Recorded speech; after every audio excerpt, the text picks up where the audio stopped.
빌립보서 1장 29절 말씀을 다 같이 함께 읽겠습니다. 시작. 그리스도를 위하여 너희에게 은혜를 주신 것은 다만 그를 믿을 뿐 아니라 또한 그를 위하여 고난도 받게 하려 하심이라. 아멘. 간혹 이렇게 말하는 분들을 보게 됩니다. 자, 여러분은 해당이 되는지 안 되는지 한번 잘 들어보십시오.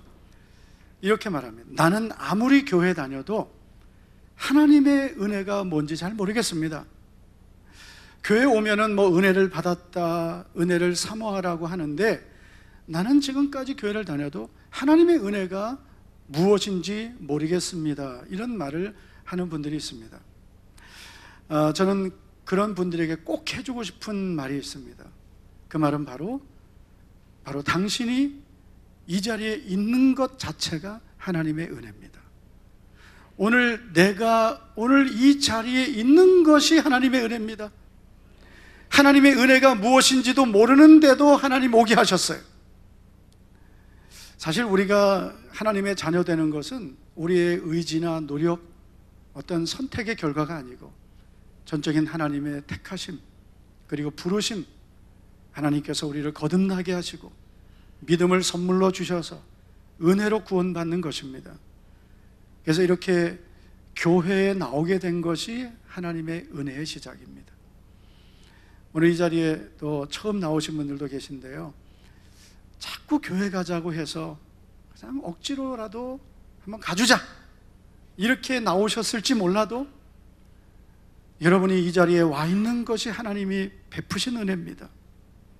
그래서 교회 나오게 하시고 예배 드리게 하시고, 예배는 드리지 않지만 예배를 보게라도 하시고, 말씀을 듣게 하시고, 반은 못 들어도 절반이라도 듣게 하시고, 그리고 뭔가 좀 마음에 교회 오니까 좋다 이런 마음도 들게 하시고, 다음 주에 또 와봐야 되겠다 그런 마음도 갖게 하시고, 그렇게 해서 점점 더 하나님의 은혜 안으로 이끌어 주시는 겁니다.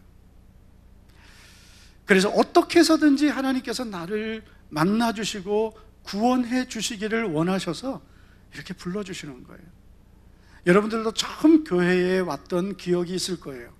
그렇죠? 처음 교회에 자원에서 왔든 끌려서 왔든 권면에서 왔든 어떤 이유로든 처음으로 교회에 왔던 기억이 있을 겁니다. 그 기억을 한번 더듬어 보세요. 저도 처음 교회 갈 때는 끌려갔었습니다. 끌려서 교회를 갔는데 나하고는 도저히 적성에 맞지 않는 그런 이상한 무리들이 모여 있었습니다. 그래서 저는 고난주간 일주일 동안 교회 가고 끌려갔다가, 그리고 저는 완전히 교회를 떠났습니다. 그리고 나서 하나님께서 제 마음에 그때 기억을 하게 하시고, 내가 교회를 한번 가볼까 그런 마음을 갖게 하시고, 그래서 이 고등학교 1학년 때 갔던 그 교회가 헛되게 간 게 아니더라고요. 그때 갔던 기억이 나고, 그리고 또 한번 내가 교회를 가면 좋겠다 그런 마음이 들고, 그리고 계속 목회하면서 써먹게 하시고, 그렇게 끌려가도 그것도 은혜구나. 그때 들었던 설교가 지금도 기억나거든요. 성경이 기억나는 건 아니고, 고난주간이니까 예수님이 가시다가 넘어지시고 또 일어나시고 또 넘어지시고, 목사님이 얼마나 열정적으로 설교를 하셨는지요. 그 당시 고난주간에는 무조건 다 울어야 되는 거예요. 안 울면 구원 못 받은 사람이에요. 무조건 다 울어야 돼요. 목사님도 울고 성도들도 다 울었어요. 저는 그게 너무 이상했어요. 왜 울지? 저 사람들이 왜 울고 있지? 왜 저렇게 기도할까?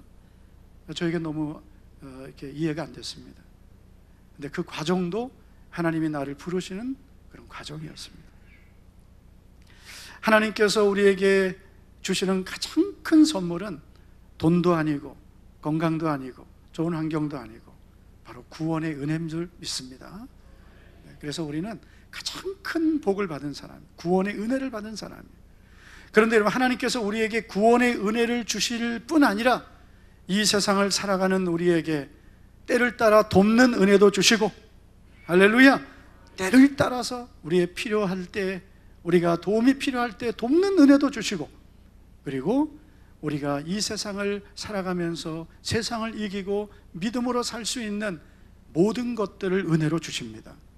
민수기 6장 25절을 보면 여호와는 그의 얼굴을 내게 비추사 은혜 베푸시기를 원하며, 하나님이 원하시는 게 뭐예요?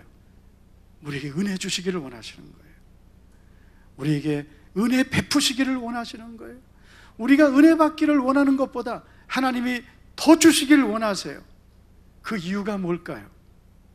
하나님께서 우리에게 은혜를 주시고자 하는 이유가 뭘까요? 그리고 우리가 은혜를 받아야 되는 이유가 뭘까요? 우리가 그냥 교회만 다니지 않고 하나님께서 그렇게 주시기 원하시는 은혜를 받아야 될 이유가 뭘까요? 오늘 그 이유를 깨닫고 더 은혜를 사모하고 그 은혜 안에서 살아가는 우리 모두가 되기를 축복합니다. 우리가 살고 있는 이 시대는 정말 마지막 시대입니다.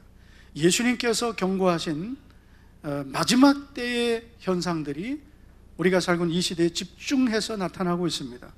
그 중에 하나가 우리가 지난 9월 12일 우리가 몸으로 직접 경험했던 지진입니다. 마태복음 24장 7절과 8절을 보면 민족이 민족을, 나라가 나라를 대적하여 일어나겠고, 이 전쟁을 말하는 겁니다.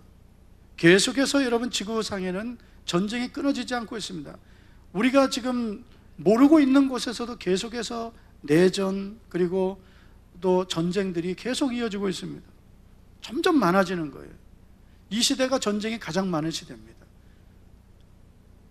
그리고 나라가 나라를 대적하여 일어나겠고, 그 다음 말씀은 곳곳에 기근과 지진이 있으리니. 여러분, 우리는 지금 음식물 쓰레기를 줄이자고 난리지만 이 지구 땅에 먹지 못해서 기근을 겪고 있는 사람들이 얼마나 많습니까? 한쪽에서는 먹고 남는 것 때문에 고민이고, 한쪽에서는 먹을 게 없어서 기근 때문에 줄여가고 있습니다. 죽어가고 있습니다. 그리고 지진이 있으리니, 물론 이 지구 땅에 태초부터 지금까지 많은 지진이 있었겠죠. 그러나 예수님이 재림하실 때가 되면 더 많이, 빈번하게, 더 크게 일어난다는 겁니다. 지난 9월 10일 우리가 겪었던 이 경주에서 발생한 지진은 여러분들도 다 그렇게 해서 평생 처음이었죠. 얼마 전에 제가 살고 있는 아파트에 쿵 소리가 났었어요. 그래서 이거 아파트 뭐 공사를 하나? 무슨 일이 있나? 근데 잠시 후에 방송에 나오기를 이 포항 쪽에서 그 당시 지진이 났다. 그래서 이제 그 여파로 그랬습니다. 근데 그런 게 어떻게 보면 징조였던 것 같아요. 그러다가 9월 12일에 두 번에 걸쳐서 지진이 일어났습니다. 여러분 다 깜짝 놀라셨을 거예요. 예수님 안 믿는 분들은 더 놀랐어요. 우리는 그래, 주님이 흔드시는구나. 땅이 흔들릴 때는 주님을 바라보라는 것인데, 주님을 바라보라는 사인이구나. 우리는 그렇게 이렇게 생각하는데, 예수님 안 믿는 분들은 지진이 나니까 두려운 거예요. 뭐 우리도 물론 그런 일을 겪지 않아야 되지만은, 그러나 너무나 두려운 거예요. 경주 사는 분들이 더 두려울 것 같아요.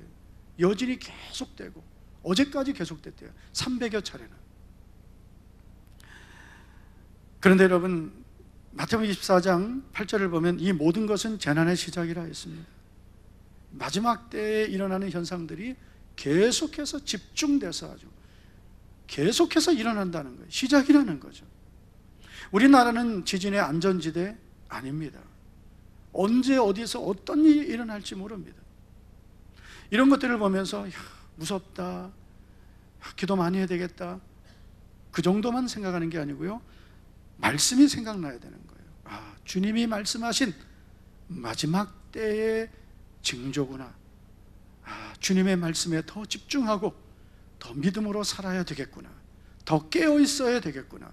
더 하나님 은혜 안에 거해야 되겠구나. 이런 믿음을 우리가 가져야 되는 거죠. 그리고 아직까지 복음을 듣지 못한 그런 분들에게 예수님의 복음을 전해야 되겠구나. 그래서 그들이 이 땅에 소망을 두지 않고 주님께 소망을 두고 영원한 하나님의 나라에 소망을 두게 해야 되겠구나. 그런 하나님의 사인으로, 경고로 우리가 깨달아야 됩니다. 그리고 또 한 가지, 이런 마지막 때의 징조가 나타날 때 우리가 꼭 명심해야 될 것은 우리가 더 은혜 받고 살아야 되겠다. 우리가 정말 이제는 은혜 받고 살아야 되겠다. 그런 마음의 다짐을 해야 되겠습니다. 마태복음 24장을 가리켜서 소계시록이라 하죠. 예수님께서 제자들의 질문에 대답하신 내용입니다.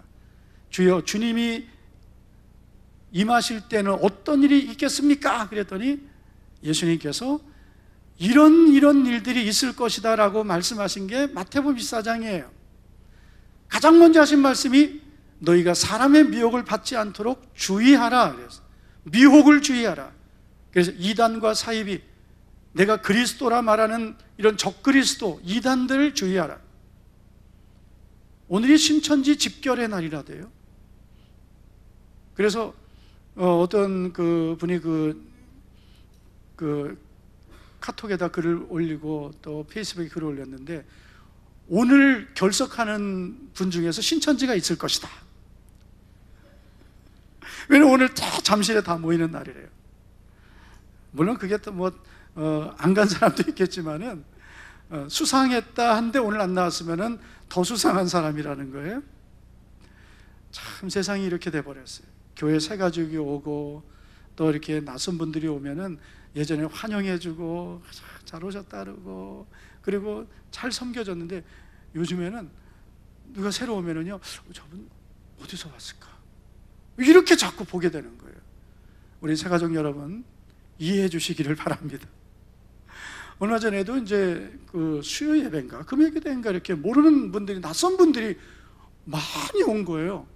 그런데 우리 안내하신 장로님이 놀래가지고 그냥 이 누군가 했더니, 다른 교회에서 그 교회가 금요 기도회가 없어가지고 우리 교회에 기도하러 오신 분들인데, 어디서 낯선 분들이 무대기로 오니까 이분들이 누군가 그런 거예요.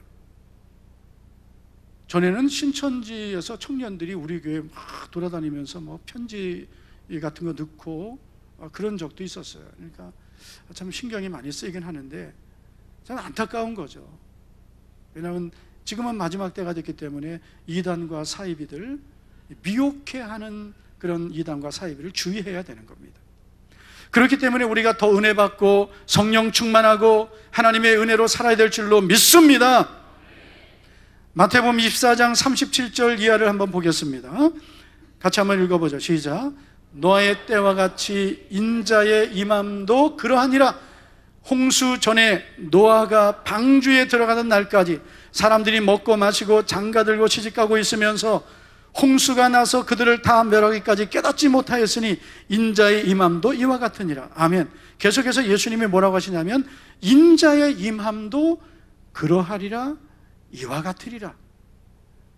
자, 그러하리라, 이와 같으리라, 이게 무슨 말씀이에요? 노아의 때와 같이 될 것이다 라는 거예요. 예수님이 재림하시는 시대는 마치 노아의 시대와 같이 될 것이다. 노아의 시대가 어떤 시대예요? 창세기 6장을 보면 사람들의 죄악이 관영하고 그 마음의 생각이 항상 악하다 그랬습니다. 사람들이 얼마나 악해졌는지 모릅니다. 더 이상 악해질 수 있을까 할 정도예요. 음란한 세대, 악한 세대가 되어버렸습니다. 여러분, 지금 이 시대는 우리가 지금까지 살아왔던 그 어떤 시대보다 악하고 음란한 시대입니다. 이제는요, 동성애를 죄라고 말하면 왜 동성애가 죄냐고, 성소수자들도 인권이 있습니다라고 말합니다. 여러분, 죄를 죄라고 말하면 안 되는 시대가 돼버린 거예요. 아직까진 그래도 우리 한국 사회, 한국 교회가 동성애에 대해서 이제는 지금은 잘 대처하고 있지만, 이게 여러분 한번 뚝이 무너지기 시작하면은 다 무너지는 거거든요. 예전에 우리 그 한국 사회에 예를 들어서 동성애자가 커밍아웃을 하면 완전히 사회에서 소외당하고 매장당했습니다. 지금 여러분 언제부턴가 방송에 이런 그 동성애자라고 자신을 밝히고 나오는 사람들이 얼마나 많이 나오는지 몰라요. 그 자기들도 모르게, 우리들도 모르게 그게 다 받아들여지기 시작하는 거예요.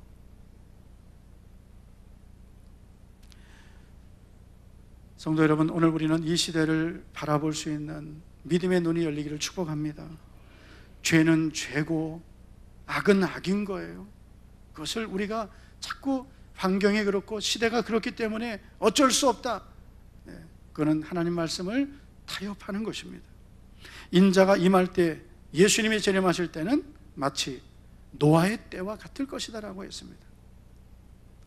그래서 이 노아의 때와 같은 때를 우리는 어떻게 살아야 되느냐? 노아와 같이 살아야 되는 거죠. 자, 노아가 어떻게 살았나 보겠습니다. 창세기 6장 9절을 보면 같이 한번 읽어보죠. 시작. 노아는 의인이요 당대의 완전한 자라 그는 하나님과 동행하였으며. 아멘. 이렇게 살라는 거예요. 노아는 의인이요 당대의 완전한 자라 그는 하나님과 동행하였다. 의인으로 살았습니다. 죄와 구별되게 살았습니다. 완전한 자로 살았습니다. 그리고 하나님과 동행했습니다. 이렇게 살라는 거예요. 그런데 여러분, 우리가 어떻게 이렇게 살 수 있을까요? 우리가 지난 한 주간도 살아오면서 쉽게 혈기 나오고 죄짓고 음란하고 그리고 하나님 기뻐하지 않는 그런 모습으로 얼마나 많이 살았습니까? 그래서 항상 우리가 주님 앞에 나올 때마다 주여 나는 연약합니다, 나는 죄인입니다, 이 고백을 우리가 하고 있습니다. 그런데 어떻게 노아는 그 악한 시대를, 사람들의 생각이 항상 악하고 죄악이 관영했던 그 시대를 어떻게 이렇게 의인으로 완전한 자로 하나님과 동행하는 자로 살았을까요? 노아가 어떤 특별한 이유가 있을까요? 그 이유를 성경은 이렇게 말씀합니다. 8절을 보시면, 창세기 6장 8절을 보시면, 그러나 노아는 여호와께 은혜를 입었더라. 노아가 의인으로 완전한 자로 하나님과 동행하는 자로 살 수 있었던 비결은 바로 8절, 그러나 노아는 여호와께 은혜를 입었더라. 여러분, 노아가 홍수 이후에 포도 농사를 짓고 포도주를 마시고 술 취해서 벌거벗고 누워버려, 그게 노아의 모습이에요. 인간의 모습이에요. 은혜 떨어지니까 또 옛날 모습이 나오는 게 인간이에요. 죄악된 모습 나오는 게 인간이에요. 우리 성도 여러분, 은혜 받고 정말 믿음을 살 때는 새벽 기도도 열심히 나오고 기도하는 게 행복하고, 내 기도하는 그 시간, 그때가 가장 즐겁다, 그 찬송도 부르고, 그리고 정말 나는 주를 위해 살겠다고 했다가 은혜가 떨어지면 또 옛날로 돌아가는 거죠. 그게 우리의 모습이에요.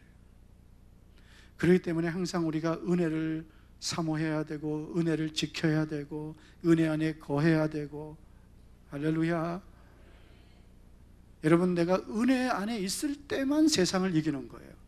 내가 은혜를 가지고 있을 때 죄와 구별되게 살 수 있는 거예요. 여러분, 우리는 그런 경험을 합니다. 내가 마음은 원하지 않는데 왜 자꾸 내가 이렇게 자꾸 죄를 짓게 되고, 내 마음은 내가 원하지 않는데 자꾸 그런 행동을 하게 된단 말이에요. 그게 왜 그래요? 은혜가 고갈된 거죠. 은혜가 고갈된 거예요. 자꾸 육신을 따라가는 거예요.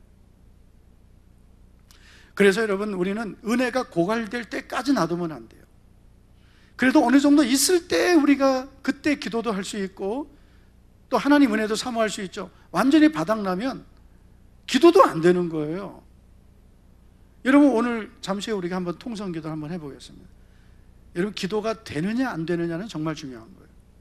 통성기도 할 때 짧은 시간이라도 1분 2분이라도 하나님을 향해 정말 믿음의 기도가 나와야 그분이 지금 은혜 안에 있는 거예요. 왜냐하면 기도는 은혜로 하는 거니까.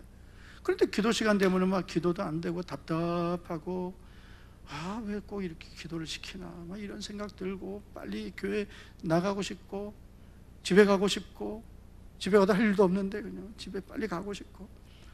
집에 가 할 일이 있습니까? 사실 있는 분들에게 미안하지만 대부분 가서 쉬고 TV 보고 뭐 그러는 거죠. 근데 빨리 그냥 예배 빨리 마치면 좋겠고, 예배 시간이 지겹고. 물론 이 자리에 있는 여러분들은 안 그러실 줄로 저는 믿고 싶습니다. 믿습니다가 아니라 믿고 싶습니다. 빨리 집에 가고 싶은 분들은 내가 지금 은혜가 없구나. 계속 이 예배 시간이 더 있고 싶고, 예배가 안 끝났으면 좋겠다. 물론 그런 분들도 별로 없겠지만 예배가 안 끝났으면 좋겠다. 이런 분들은 지금 은혜 안에 사는 분들이에요.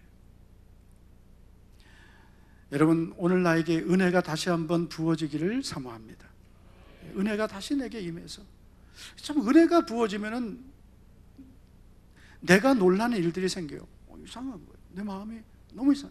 교회 가고 싶고, 기도도 하고 싶고, 전도도 하고 싶고, 예배드리고 싶고, 열심히 주를 섬기고 싶고, 사랑하고 싶고, 연약한 성도들 막 돌아보고 싶고, 전에는 나만 보고 그냥 답답하고 짜증나고 원망하고 막 그랬는데, 똑같은 사람인데 하나님의 은혜가 부어지고 나니까 마음이 부드러워지고, 마음이 넓어지고, 마음이 뜨거워지고, 찬양이 달라지고, 기도가 달라지고, 아멘도 달라지고, 순종도 달라지고, 감사가 회복되고.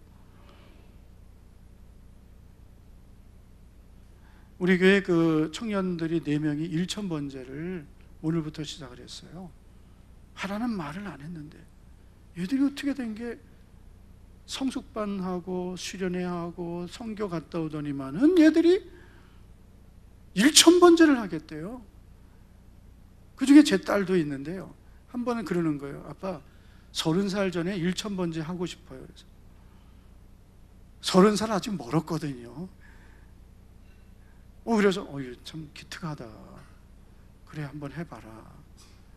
그랬는데 드디어 이제 오늘부터 하는 거예요. 어제는 묻더라고요. 아빠, 그 헌금을 얼마씩 해야 돼? 그래서 그건 네 믿음으로 하는 거지. 네 믿음대로 하는 거지, 뭘 헌금을 서로 맞춰서 하지 말고 넌 네 믿음으로 하고, 걔는 걔 믿음으로 하는 거다. 그래서 1,000번째 헌금도 오늘도 이제 첫 번째, 아까 일부 예배 때는 또 두 번째, 이렇게 하면서 1,000번째를 한다고 하니까, 기도할 마음을 주시는 것이 하나님의 은혜더라고요. 여러분, 기도할 마음이 생긴다는 것은 이거는 엄청난 은혜예요. 기도하고 싶어. 이거는 어떤 은혜냐면요, 하나님께서 응답을 쌓아 놓으신 거예요. 그래서 기도할 마음을 갖게 하시고 기도하게 하시는 거예요. 할렐루야. 고린도전서 2장 9절 보면 하나님이 자기를 사랑하는 자들을 위하여 예비하신 모든 것은 사람의 마음으로도 눈으로도 보지 못하고 귀로도 듣지 못하고 마음으로도 생각할 수도 없었던 거예요. 하나님이 자기를 사랑하는 자를 위하여 예비해 놓으신 게 있대요. 그게 뭐예요? 응답이고 축복이죠. 그래서 여러분, 기도할 마음이 생긴다는 것은 정말 은혜고요, 기도할 마음이 없어진 것은 이거는 불행입니다. 기도할 마음이 생길지어다. 기도하고 싶은 막 견딜 수 없는 마음이 생겨서, 그래, 내가 내일은 새벽 기도를 한번 나가보자. 밤을 새서라도 나가보자. 그래서 한번 꼬박 새서라도 한번 새벽 기도를 나가보세요. 새벽에 일어날 자신이 없는 분들은 철야를 하여서라도 한번 나와보세요. 그렇게라도 나와서 새벽 기도를 하면 하나님 기뻐하세요. 물론 새벽 기도하고 나면 하루 종일 피곤할 것입니다. 그게 습관이 안 돼서 그런 거죠. 새벽 기도 갔다 오면 하나님께서 하루 종일 강건하게 하시고, 하루 종일 일도 잘 되게 하시고, 공부도 잘 되게 하시고 그러실 줄 믿습니다. 그래도 새벽 기도하고 가면 피곤합니다. 그게 이제 거룩한 습관이 되어서 우리의 신체 리듬이 새벽 기도 체질화되면 새벽 기도 나와야 될 시간에는 정신이 번쩍 뜨이는 거예요. 아무리 잠을 못 자도 그 시간에는 눈이 떠지고, 그리고 성전에 나오게 돼요. 그렇게 될 때까지 여러분, 기도의 사람으로 훈련되시기를 축복합니다. 근데 이것도 이렇게 기도할 마음이 생겨야 되는 거죠. 그런 은혜가 충만하게 임하기를 축복합니다. 우리 목자교회 모든 성도 여러분, 기도하고 싶은 마음이, 기도하고 싶은 하나님의 은혜가 부어지기를 주의 이름으로 축원합니다. 은혜를 받아야 세상을 이기고 죄를 이길 수 있습니다. 여러분, 오늘 우리가 읽은 말씀에 한번 보세요. 그리스도를 위하여 너희에게 은혜를 주신 것은, 같이 한번 읽어보죠. 다시 한번 시작. 그리스도를 위하여, 다만 그를 믿을 뿐 아니라 또한 그를 위하여 고난도 받게 하려 하심이라. 아멘. 자, 은혜를 주신 이유가 나오죠. 첫째는 믿을 뿐 아니라, 여러분, 은혜를 받아야 믿어지는 거죠. 은혜를 받아야 예수님이 믿어지는 거예요. 나는 교회 와도 예수님이 안 믿어지네요. 계속해서 나와서 말씀을 들으면 하나님께서 말씀을 통해 은혜를 주시고 어느 날부터 예수님이 믿어지는 거예요. 지난 토요일에 신방을 했습니다. 이사예배. 오늘도 이렇게 부부가 나와 계시는데, 네, 박상민 성도님, 이미영 성도님 두 분이 앉아 계시는데, 두 분 이제 결혼한 지 한 2년 됐어요. 근데 처음에 이미경 성도님이 전도받았죠. 그 다음에 이제 결혼할 뿐이라고 데리고 왔어요. 그렇죠, 박상민 성도님. 결혼할 뿐이라고 데리고 왔는데 잘 나올까, 잘 나와야 될 텐데, 뭐 그런 마음을 가졌는데요, 계속 잘 나오는 거예요. 계속 주의를 안 빠져요. 이제 못 빠지지, 이제. 그렇잖아요. 이제부터 더 못 빠지지. 낮에 못 나오면 오후 예배라도 나오는 거예요. 그러더니 동변동으로 이사를 왔어요. 제가 그랬죠. 교회 가까이 오려고 이사 오셨군요 했더니 나는 그냥 넘겨짚었는데 맞다는 거예요. 진짜죠? 아니구나. 인사로 말한 건 어쨌든 그것도 감사하죠. 이 믿음이라는 거는요, 계속해서 교회에 나와서 말씀을 들으면 생기고, 그리고 말씀을 듣다 보면 하나님께서 말씀을 통해 은혜를 주시고 믿음을 주시고, 그리고 하나님께서 나를 죄인인 것을 깨닫게 하시고, 하나님의 은혜로 살아야 되는 것도 깨닫게 하시고, 기도해야 되는 것도 깨닫게 하시고, 계속해서 은혜를 주시는 거예요. 그래서 나도 모르게 믿음이 크는 거죠. 할렐루야. 믿게 하시려고 은혜 주시는 거예요. 그게 첫 번째 이유고, 두 번째는 또한 그를 위하여. 누구를 위하여? 그를 위하여. 그는 누구예요? 예수 그리스도. 그를 믿을 뿐 아니라, 예수님을 믿을 뿐 아니라 그를 위하여, 예수님을 위하여 고난도 받게 하려 하십니다. 여러분이 고난이라고 하니까 너무 무섭다, 힘들다라고 생각하지 말고요, 이렇게 한번 생각해 보세요. 그를 위하여 살게 하려 하십니다. 갈라디아서 2장 20절을 보면 바울의 고백이 나오죠. 내가 그리스도와 함께 십자가에 못 박혔나니 그런즉 이제는 내가 산 것이 아니요 내 안에 그리스도께서 사신 것이라. 이제 내가 육체 가운데 사는 것은 나를 사랑하사 나를 위하여 자기 몸을 버리신 하나님의 아들을 믿는 믿음 안에서 사는 것이라. 이게 바로 구원받은 성도예요. 여러분, 예수님 믿고 구원받은 성도는 이제는 주를 위해서 사는 사람이 된 거예요. 그냥 교회만 다니고 예배 참석하고 가는 것이 아니라, 이제는 나를 택하시고 구원하신 주님, 나를 위해서 십자가에서 피 흘려 구원해 주신 그 주님을 위해서 사는 사람, 이 사람이 진짜 구원받은 사람이에요. 여러분, 이런 성도가 되시기를 축복합니다. 그냥 교회만 왔다 가고, 하나님 저 이거 해주세요, 저거 해주세요, 이거 도와주세요, 이 문제 해결해 주세요, 이거 채워주세요, 이렇게만 하는 분은 예수님을 주님이라고 부를 수 없습니다. 한번 생각해봐요. 주님 그래놓고 이거 해놔라, 저거 해줘, 이거 해줘, 명령하는 거잖아요. 우리가 예수님이 나의 구주이심을 믿는다면, 나를 구원하신 예수님, 나의 주님이라고 정말 믿는다면 이런 기도해야죠. 주님, 제가 무엇을 할까요? 주님, 저에게 무엇을 원하시나요? 제가 무엇을 순종해야 될까요? 주님, 말씀해 주십시오. 제가 하겠습니다. 순종하겠습니다. 이 사람이 진짜 예수님을 믿는 사람이죠. 이건 뭐 대단한 수준이 높은 것이 아닙니다. 예수님을 주님이라고 고백하면서 주를 위해 살지 않고 내가 필요한 것만 구하는 사람은 기복신앙을 가진 사람이에요. 그게 바로 기복신앙이에요. 우리가 예수님을 믿고 하나님의 자녀가 되고 나면 우리에게 자동으로 생기는 마음이 있어요. 주님을 사랑하는 마음.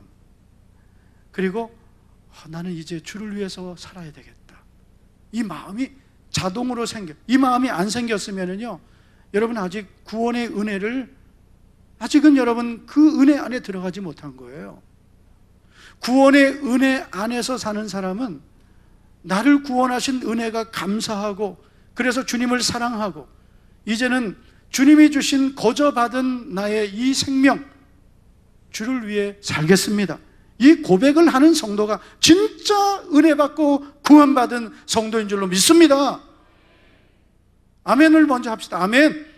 믿으시기를 축복합니다. 여러분 그렇게 사는 것이 쉽겠어요? 우리가 예수님을 믿고 믿음으로 살다 보면 이 세상에서 믿는다는 이유로 때로는 손가락질 당하고 억울한 일도 당하고 그러잖아요. 손해볼 때도 있고요.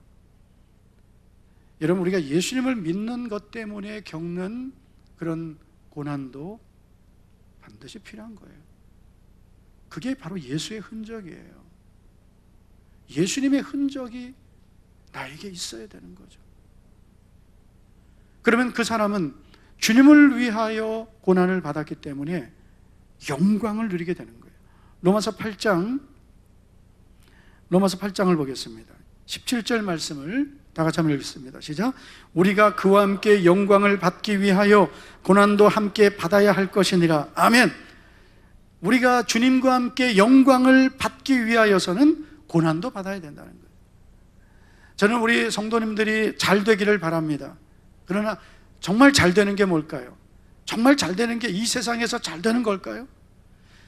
정말 잘 된다는 것은 영원히 잘 되는 것, 하나님의 은혜 안에 사는 거예요. 저는 우리 성도들이 돈 잘 벌고 성공하는 것 그걸 바라지 않습니다.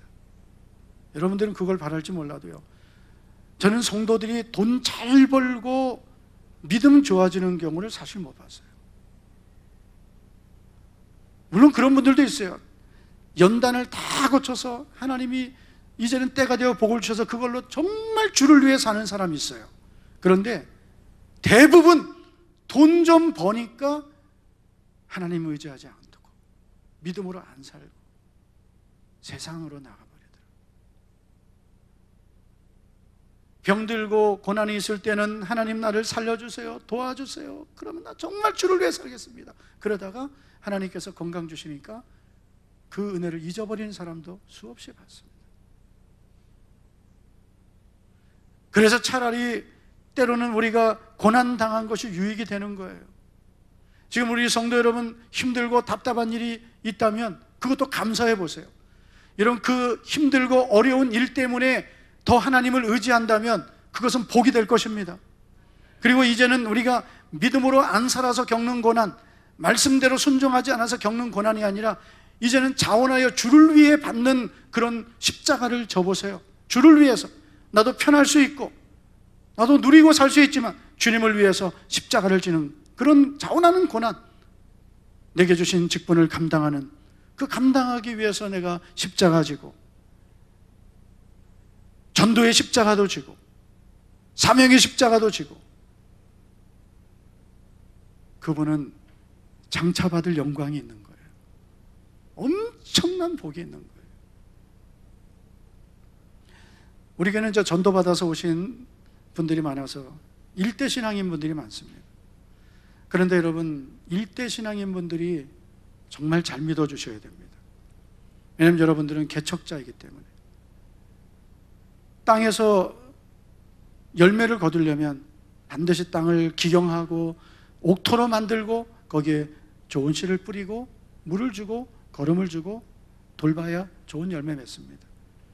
여러분 우리의 삶이 또 우리의 가정, 우리의 자녀들이 하나님이 주시는 은혜와 복을 받으려면 누군가가 그 가정의 개척자처럼 기도의 사람이 되고 하나님을 더 사랑하고 섬겨서 아브라함처럼 하나님이 기억하시는 자가 되어주셔야 됩니다.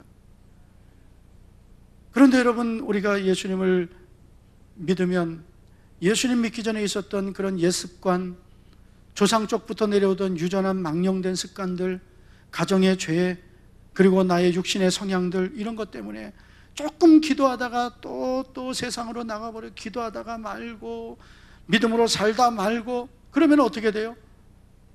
은혜 떨어진 노아처럼 또 세상으로 나가는 거예요. 그래서 여러분 계속해서 기도주를 놓치지 않기를 축복합니다. 주를 위한 고난, 자원하는 고난은 우리에게 복이 되는 거예요. 그런데 누가 이런 자원하는 고난, 십자가, 주를 위해 살 수 있나요? 바로 은혜 받은 자예요. 여러분, 우리가 기도하는 게 힘들고 예배드리는 게 힘들고 전도하는 게 힘들고 또 직분 감당하는 게 힘들고, 이게 왜 힘들어요? 은혜 없이 하기 때문이에요.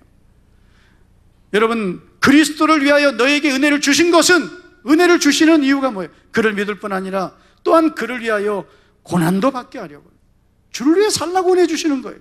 그러면 어떻게 해야 되겠어요? 은혜 받아야죠. 사모해야 되죠. 그러면 주를 위해 사는 것이 힘든 것이 아니라 기쁨이 되고 행복이 되고, 그리고 주를 위해 사는 것이 나의 기업이 되는 것입니다. 사랑하는 성도 여러분, 이번 한 주간 더 하나님 은혜를 사모하고 나의 부족한 것, 나의 연약한 것 다 주님께 맡기고, 이 나의 모든 부족함과 연약함을 다 덮을 수 있는 하나님의 은혜를 구하십시오. 그래서 그 은혜로 이 마지막 때를 살아가고 죄를 이기고 주님 주신 사명, 주님이 내게 하라고 하신 일 잘 감당하는 우리 모두가 되기를 주의 이름으로 축복합니다. 아멘.